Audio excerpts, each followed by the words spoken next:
think it's more common for human beings to lose motivation, not to maintain it, than the other way around. That's why it's so admirable to see people in recovery who continue that and maintain that for a lifetime.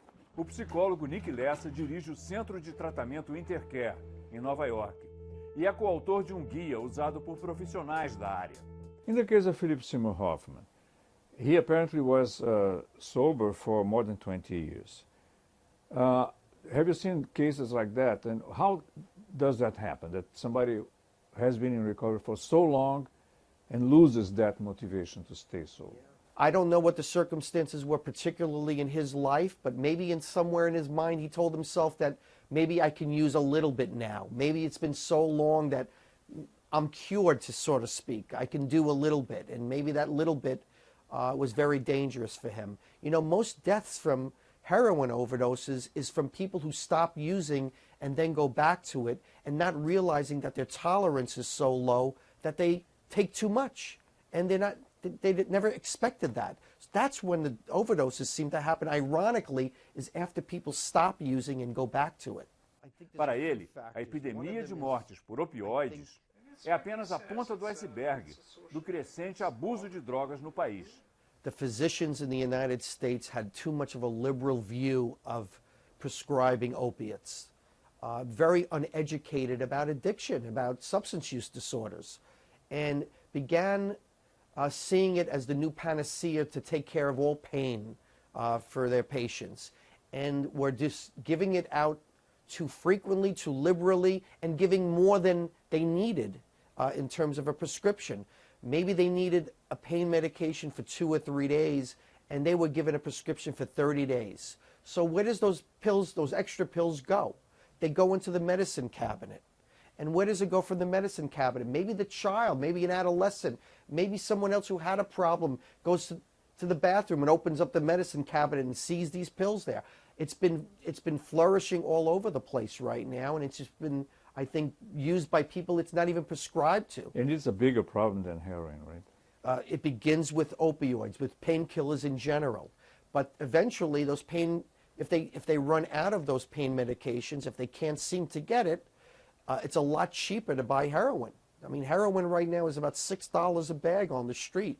So, and it's a lot stronger, and people can gradually lead in from the painkillers, the pills, the opiate pills, into heroin. And so there's this sort of progression into heroin use. So you have treated people with that problem, right? Yes. Either legal opiates, Yes. pills, or heroin. Yes. So what is the treatment?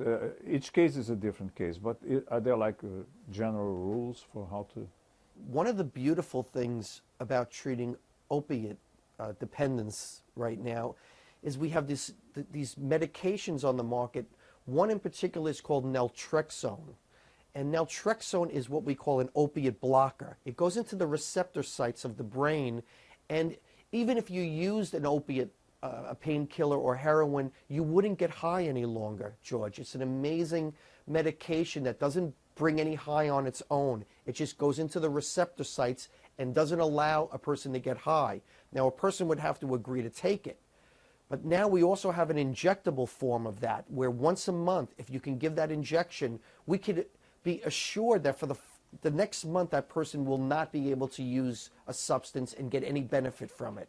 So I am a big advocate for these new medications in conjunction with talk therapy and trying to understand what is going on, keep the motivation strong, give them new supports, find alternative coping mechanisms. So the medication in conjunction with talk therapy has been amazingly successful.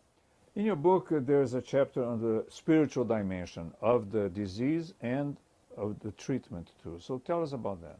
I believe that some people have an emptiness in their life, a lack of meaning, a lack of purpose, and it just feels like, and some people call it a hole in the soul, an emptiness that has to be filled with something to give them their life some kind of purpose. So some people choose drugs and alcohol to fill that hole. Others can choose sex, others choose work, others choose exercise. It doesn't matter. Behaviors are found to fill that hole.